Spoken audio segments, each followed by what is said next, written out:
Avez-vous déjà regardé les étoiles en vous demandant comment elles bougent? L'univers est en mouvement constant, un ballet fascinant d'objets grands et petits. Comprendre ce mouvement est essentiel pour percer les secrets du cosmos et exploiter sa puissance. Dans notre vie quotidienne, nous rencontrons des objets en mouvement partout où nous regardons. Des voitures que nous conduisons au téléphone dans nos poches, comprendre comment les choses bougent est fondamental pour nos progrès technologiques. Dans cette exploration, nous allons plonger dans le monde fascinant du mouvement des corps rigides, en nous concentrant sur deux types fondamentaux, la translation et la rotation. Nous allons découvrir les principes sous-jacents régissant ces mouvements, en utilisant des exemples simples et des explications intuitives pour éclairer le monde souvent complexe de la physique. Notre voyage nous mènera du mouvement rectiligne d'un train à la pirouette complexe d'un disque en rotation, révélant le langage mathématique utilisé pour décrire ces mouvements. À la fin de notre voyage, vous aurez une nouvelle appréciation pour l'élégance du mouvement et l'impact profond qu'il a sur notre compréhension de l'univers. Rejoignez-moi alors que nous nous lançons dans cette aventure passionnante pour découvrir les secrets des objets en mouvement. Imaginez un objet simple, comme un livre posé sur une table. Nous pouvons décrire sa position dans l'espace à l'aide d'un système de coordonnées. Ce changement de position au fil du temps est ce que nous appelons le mouvement. Mais comment décrire ce mouvement d'une manière précise et significative? C'est là que les concepts de translation et de rotation entrent en jeu. Imaginez un train filant à toute allure sur une voie ferrée droite. C'est un exemple classique de mouvement de translation. Dans ce type de mouvement, chaque point de l'objet se déplace de la même distance dans la même direction sur un intervalle de temps donné. Pour décrire mathématiquement le mouvement de translation, nous utilisons le concept de déplacement. Le déplacement est simplement le changement de position d'un objet. C'est une grandeur vectorielle, ce qui signifie qu'elle a à la fois une magnitude, la distance parcourue, et une direction.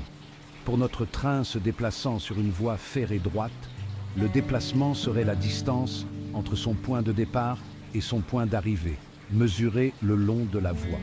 La vitesse à laquelle un objet change de position est appelée sa vitesse.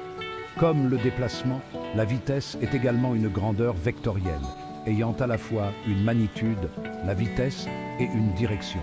Si notre train maintient une vitesse constante en ligne droite, sa vitesse reste constante. Cependant, si le train accélère, ralentit ou change de direction, sa vitesse change. En contrôlant précisément le déplacement et la vitesse des objets, nous pouvons concevoir des machines qui se déplacent avec précision et efficacité. Du glissement en douceur d'un ascenseur au mouvement précis d'un bras robotique, le mouvement de translation est le fondement sur lequel d'innombrables technologies sont construites. Maintenant, concentrons-nous sur un autre type de mouvement, la rotation. Imaginez une toupie qui tourne ou un disque en rotation. Dans un mouvement de rotation, chaque point de l'objet se déplace en cercle autour d'un axe fixe.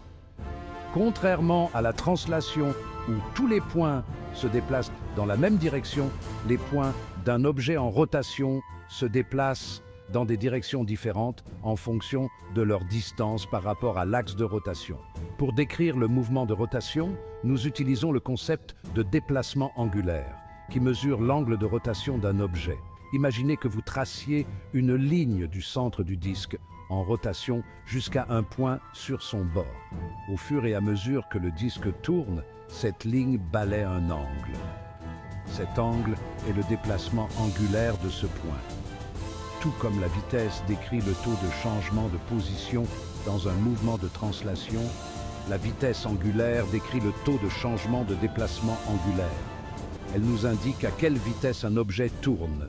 Par exemple, si notre disque effectue une rotation complète en 1 seconde, on dit qu'il a une vitesse angulaire d'1 tour par seconde.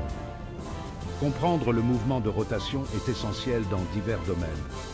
En génie mécanique, les engrenages, les turbines et les moteurs reposent tous sur les principes de la rotation pour fonctionner. Des pales tourbillonnantes D'un hélicoptère au disque dur en rotation de votre ordinateur, le mouvement de rotation est un aspect fondamental de notre monde technologique. Section 4. Combiner la translation et la rotation, l'art du roulement. Dans le monde réel, les objets subissent rarement une translation pure ou une rotation pure. Le plus souvent, ils subissent une combinaison de ces deux mouvements. Une roue qui roule est un exemple classique de ce mouvement combiné. Elle se translate simultanément vers l'avant, tout en tournant autour de son axe central. Pour comprendre comment cela fonctionne, imaginez un point sur le bord de la roue. Au fur et à mesure que la roue roule vers l'avant, ce point trace une trajectoire particulière appelée cycloïde. Cette trajectoire est une combinaison du mouvement de translation du centre de la roue et du mouvement de rotation du point autour du centre.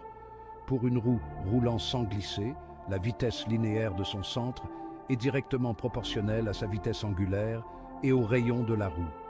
Cela signifie que si nous connaissons la vitesse angulaire et le rayon de la roue, nous pouvons facilement calculer sa vitesse linéaire. Des mouvements complexes d'un gymnaste au vol complexe d'un frisbee, les exemples de translation et de rotation combinés abondent dans notre vie quotidienne. Comprendre comment ces mouvements interagissent nous permet d'analyser et de prédire le mouvement des objets avec une plus grande précision. Section 5. L'importance des référentiels. Avant d'approfondir l'analyse du mouvement, il est crucial de comprendre le concept de référentiel. Imaginez que vous êtes dans un train, regardant par la fenêtre une voiture qui passe. De votre point de vue, la voiture semble être en mouvement. Cependant, pour quelqu'un qui se tient au sol, le train, la voiture et vous-même êtes tous en mouvement. Cet exemple simple souligne l'importance des référentiels pour décrire le mouvement.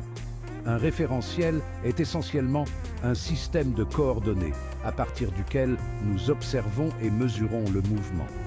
Le mouvement d'un objet peut sembler différent selon le référentiel à partir duquel il est observé.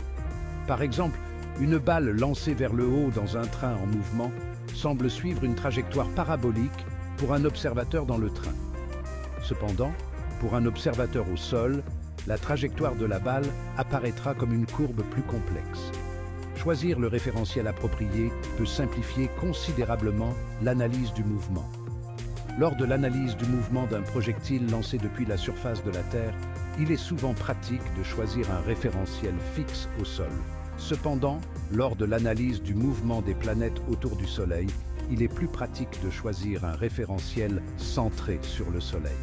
Que l'on étudie le mouvement des atomes ou la danse des galaxies, comprendre les référentiels est crucial pour décrire et interpréter avec précision l'univers en mouvement.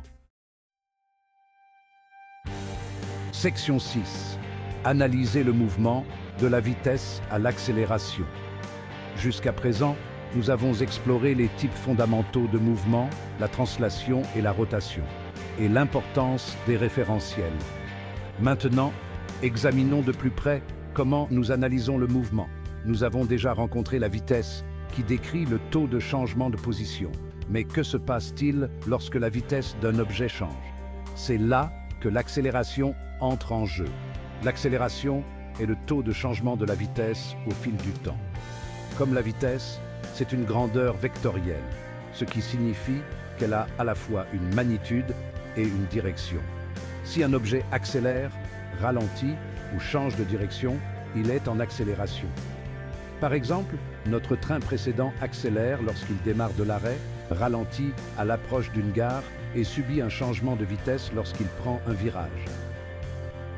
Pour décrire complètement le mouvement d'un objet, nous devons connaître à la fois sa vitesse et son accélération. Ces grandeurs nous permettent de déterminer la position et la vitesse de l'objet à tout moment, ce qui nous permet de prédire son mouvement futur. En comprenant ces concepts fondamentaux de vitesse et d'accélération, linéaire et angulaire, nous disposons d'outils puissants pour analyser et prédire le mouvement des objets dans notre univers.